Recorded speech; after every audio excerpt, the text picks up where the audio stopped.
Never had an interview been highly rated and desired like Sylvester Stallone's. Some questioned if it was because of his personality and the news that had been carried out about him. However, others wanted to know if it was only the journalists' fuss about him. The journalist's name was Jerome Finch, a well-known man known for his media, technology, and real estate expertise. He also had partnerships with various noble leaders and partners, and some of the audience believed they were the brains behind the interview of Sylvester Stallone. At first, people thought he would reject the offer of an interview just as he did for several others. Sylvester was less compelled by the public since they had lost hope that he would honor the invitation. It was more of his own will and volition. The crowd had gathered inside, already waiting for him to arrive, full of expectation and the thrill of seeing him outside his action movies with a mean face. The auditorium was a behemoth, a fusion of old-world grandeur and modern spectacle, built to host monumental events. It was a cathedral of storytelling and spectacle, where legends spoke and the world listened. With a capacity of over 5,000 seats, the air was thick with anticipation as fans, journalists, and industry elites waited for the arrival of Sylvester Stallone. From the outside, the auditorium's architecture was breathtaking, a seamless blend of neoclassical design and cutting-edge technology. Tall marble columns supported the entrance, while an enormous LED marquee above the doors displayed Stallone's face, along with the event title, An Evening with a Legend, Sylvester Stallone Live. The entrance was lined with red carpets, guiding VIP guests toward the grand bronze double doors at least 20 feet high. These doors, adorned with beautiful engravings of film reels and action sequences, swung open as guests entered.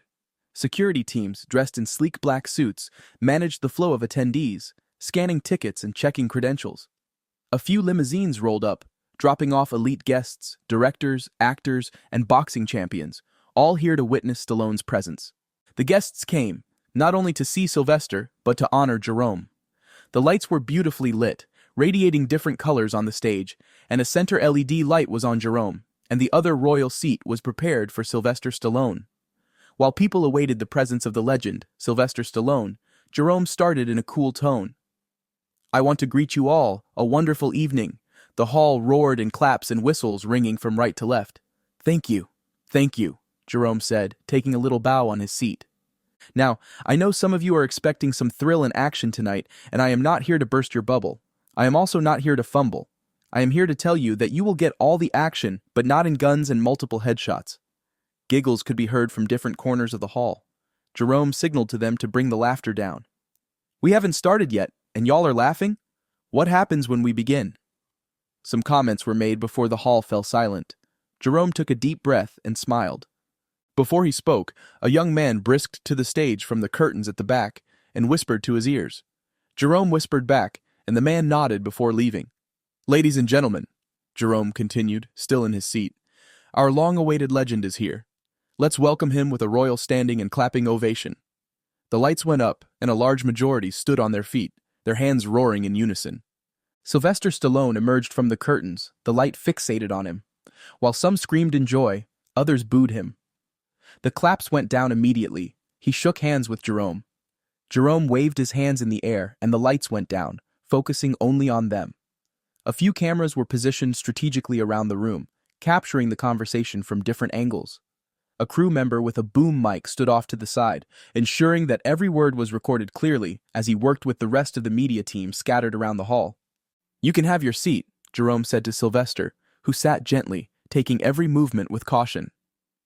"I must say, Sylvester, that we are thrilled to have you grace this occasion with your presence. For a while, I thought you would ghost us like you ghosted others, but you proved me wrong." He turned to the audience. "You also proved them wrong, redeeming your name and title. That's really impressive."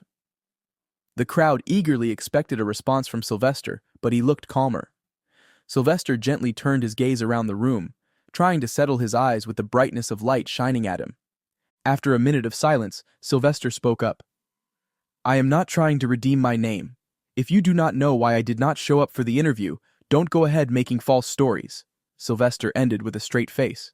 The crowd kept still, listening. Jerome wore a smile and nodded. "It is understandable, Sylvester. Thank you either way. I cannot tell you of the anticipation in people's minds concerning seeing you today off the screen. Let me ask you, were you thrilled by the invitation?" Sylvester stared coldly at Jerome.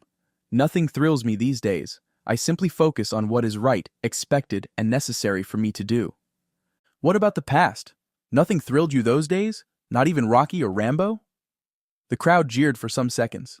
Sylvester waited for the clamor to come down. Well, are you here to peer into my past, or are you concerned about meeting who I am now? If you are so concerned about my past, I might as well leave you to deal with it. The audience roared in laughter. Jerome wore a smirk as he turned to the audience and nodded. He waited patiently for their side talks to come down.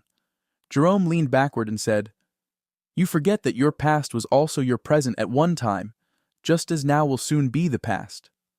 The things you did in the past still tell much about you, Sylvester." Sylvester placed both palms on his lap and replied, "As yours tells a lot about you too." The crowd dropped silent.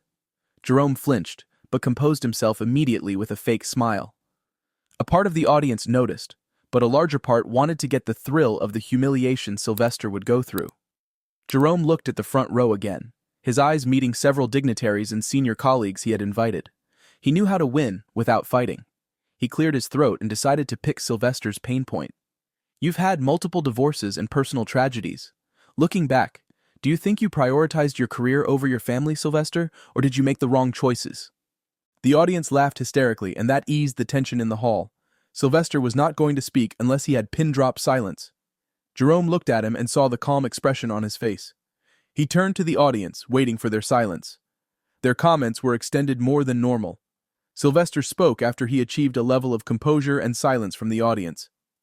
I am not responsible for people's decisions. I mean, anyone can decide to be with you today and decide to leave the next day. You may not have done anything wrong. They just made their decision and have a right to do so. Jerome did not look satisfied with that response. He pushed further. Having up to 3 divorce cases may not only be the problem of other people's decisions. There may be clues in the area we are not looking. I think you might need to shift your focus. Sylvester crossed his arms on his chest. He waited a few seconds before responding. I would have appreciated you for such wisdom, only that I had implemented it long before you suggested it. I know I have my weaknesses. Sylvester turned to the audience, as though he was speaking directly to them. Anyone who thinks he has no weakness is a fool who does not know himself. He returned his gaze to Jerome. But what I found were not traits women could not live with. Some voices in the audience murmured. And how do you know? Jerome asked. You asked some women questions? No. Sylvester picked the baton before it fell. I asked the same women I lived with questions. We spoke, and it was never what I thought it was that made them leave. Sylvester brought his hands gently. It was something else. Jerome smiled. I wouldn't want to peer deeply into what was discussed. Sylvester replied with a single nod, and Jerome continued. It interests me to know that your son, Sage Stallone, passed away tragically. Do you ever wonder if your Hollywood lifestyle played a role in his struggles? What did you know about the young lad? Sylvester looked at the ceiling as though he was taken aback. He returned his gaze to Jerome and, with a struggling deep voice, replied, Sometimes, I think I was too busy building a career in the movie industry while he was young, and the only time my young champ saw me was in movies. I tried to be home, but it was not that easy.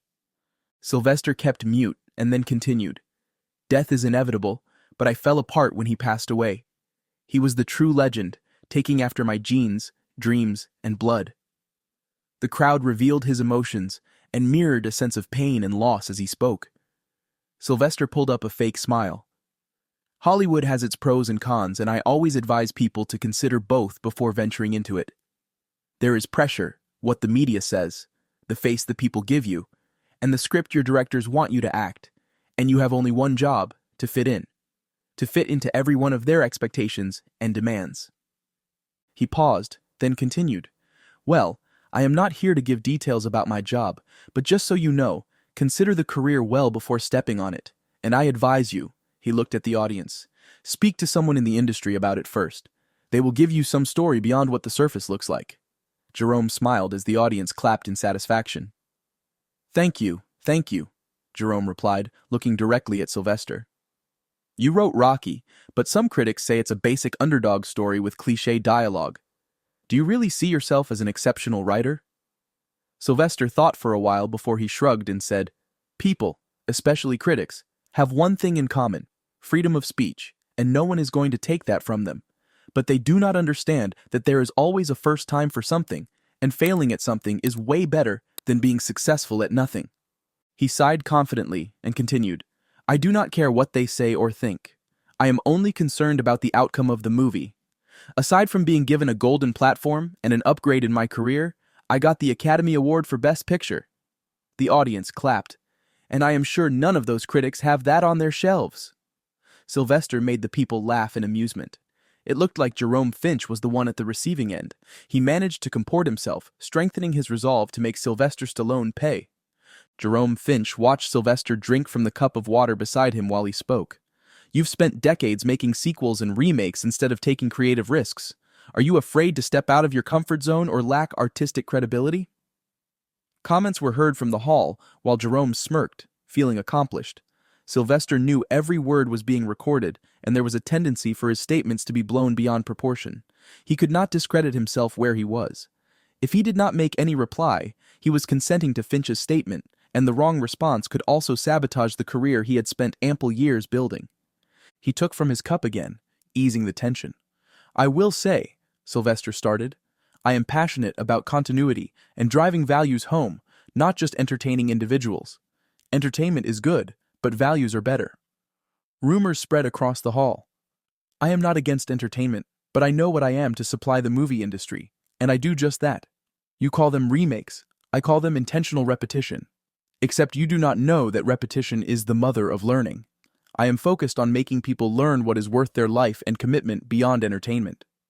Once again, the audience clapped and whistled in joy. This interview probably made everyone worldwide understand Sylvester Stallone clearly. This was not the main intention for the interview, but it looked like Sylvester had a way of turning every arrow fired at him back to the one who pulled the bow. Sylvester leaned back on the chair confidently, expecting more questions from him.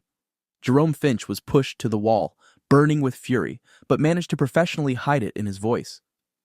He cleared his throat again and focused on Sylvester. At 70 plus, you're still doing action films. Do you really think audiences believe you can still fight like you did in Rocky? The crowd roared with different comments. Jerome could only hope the coin would tilt toward his side this time, and he was not going to leave it to chance. Sylvester turned to the audience. I will never know what they think of me until they tell me. The voices went up, people clamoring, many statements in the air. But what I know is, Sylvester Stallone continued with a clear voice, I am still as active as I used to be, but may not be able to do this for long anymore. The audience booed and dropped into an active debate against themselves. Jerome saw it as an opportunity to ask a question that should throw Sylvester off balance. You were once one of Hollywood's biggest stars, but actors like Keanu Reeves and Tom Cruise are now the faces of action films. Do you feel overshadowed by the new generation? Jerome got what he wanted. The elites at the front row roared in laughter, the audience still finding it hard to quiet down. Some said he was no good to be compared to Tom Cruise. Others said he was as old as a granny. Comments kept flying around with hate and despair while Jerome turned to study the look on Jerome's face. He could feel the tension and anger brewing on his face. Jerome smirked. The game just started. It took a longer time to calm the audience down. When Sylvester was about to speak, everyone lowered their voice to listen. I am Sylvester Stallone. I have no competition. I am my competition. You cannot compare me with others. Jerome did not allow his words to drop before cutting in. Only losers say that. I mean, we all know there is competition in the world. Football is not a game but a competition. The education system is rigged, but there is competition there. You may be the world's richest today, and in 1 second, you will drop to being the third. You will never be the best if you do not know that rivals are everywhere you step in. A large number of the audience agreed with him, raising their voices and making several comments. Jerome pushed his arms toward Sylvester's direction. Sylvester looked around at the people who behaved like they would hand him a punch on his face if they got close enough to him. He had the right physique, so he had no fears. Sylvester's eyes met with Jerome, and Jerome smiled, enjoying the uproar from the people. Some yelled at Sylvester to respond, not because they wanted to hear from him, but because they needed his words to cause rivalry between his contemporaries. Sylvester turned to the audience. I know what y'all want to hear, but let me tell you, you are not going to hear that from me. I have given my response to that. Tom and Reeves are great actors, but I don't watch their movies. There is nothing I want to learn from them. I respect them, but I am too busy on my path. The audience booed him, while some threw cans, bottles, and other materials on the stage. Jerome was torn between smiles and laughter. Sylvester's gaze met his, and he wore a look that dared Sylvester to do his worst. Jerome Finch struggled to return the hall to the serene environment it once had. After he calmed them down, he smiled at Sylvester and said, "That didn't go well with you, did it?" Sylvester replied no word and drank from his cup, unperturbed. "You've played tough, invincible characters, but have there been moments in your personal life where you felt completely powerless?" Sylvester shut his eyes for 10 seconds before opening them. "Yes, I have. Being an action figure in movies is quite different from the challenges you face in the real world, where you are." He paused, then continued. "Sometimes I think I am still in a movie, and I only need to manipulate the script to suit me, but alas, it is reality." He paused and looked around. "I have felt helpless at other key moments in my life, just as I am powerless against the urge in my mind to spill some liquid to the public." The audience dropped dead silent. "I am completely powerless, so I will bulge." Sylvester stood, pulled his chair closer to Jerome, and locked his face in his. Jerome's heart started beating fast, but he was a man who understood the game. Interviews could backfire, but this would not be one of them. Sylvester folded his arms on his chest. "You have been the one asking questions, big guy. How about I ask you some questions?" People booed in the hall while Jerome smiled sheepishly, turning to the audience as though pleading with them to rescue him from the brute. "You spoke on my past, and how our past judges us because they are who we are. Can you please explain to Mr. Shawn Michaels why you stole $700,000 from his deal without letting him know?" The audience roared in complete shock and disbelief. Jerome Finch's eyes were intensely fearful. He adjusted himself in his seat. "No, I did not do that. You cannot blame me for something I did not do, something you have no proof of." Shawn Michaels was one of the dignitaries he invited, sitting in the front row with a concerned look on his face. Sylvester Stallone smiled. He brought out a little tape from his pocket. "You do not want me to play this out here, do you?" Fear gripped Jerome. Where did he get such a recording? Did someone record all the conversations he had that night with the external dealer, telling him to excessively increase the materials to get more profits? No, it wasn't recorded. He was scared. This time, it was written expressly on his face. "Say the word," Sylvester Stallone taunted. "Just say the word and everyone will hear. Also, I discovered you are in your third marriage too. Is there something we need to know about you? Have you asked them if something is wrong with you or they are all ill luck?" The audience laughed, wanting him to say more. "You, my friend, also said I do sequels and remakes, but the last I heard about you and your job, you do the same things every day, every year, for a paycheck. How are we then different from ourselves?" The audience roared with some clapping, enjoying the thrill and turn of tables. "You are as guilty as I am. You also asked if the audience believed I could still fight like before." Sylvester smiled and rose from his chair. "I think with all that has happened, we should ask if you can still interview me like you did some minutes ago. Right now, you look like a bird severely beaten by the rain." The audience roared in laughter, some clapping in the fun. "From the look of Shawn Michaels," Sylvester continued, "I think you will go to jail." The laughs and comments heightened. Sylvester walked toward the podium's edge before turning back to Jerome. "You also asked me if I lacked artistic credibility." The crowd laughed. Sylvester smiled and calmed the audience down. He stood right before Jerome Finch. "Well, I do not know if I have or lack it, but I know this was just another movie, and I flipped the script as usual." He threw the recording to the audience and walked out of the stage through the curtains.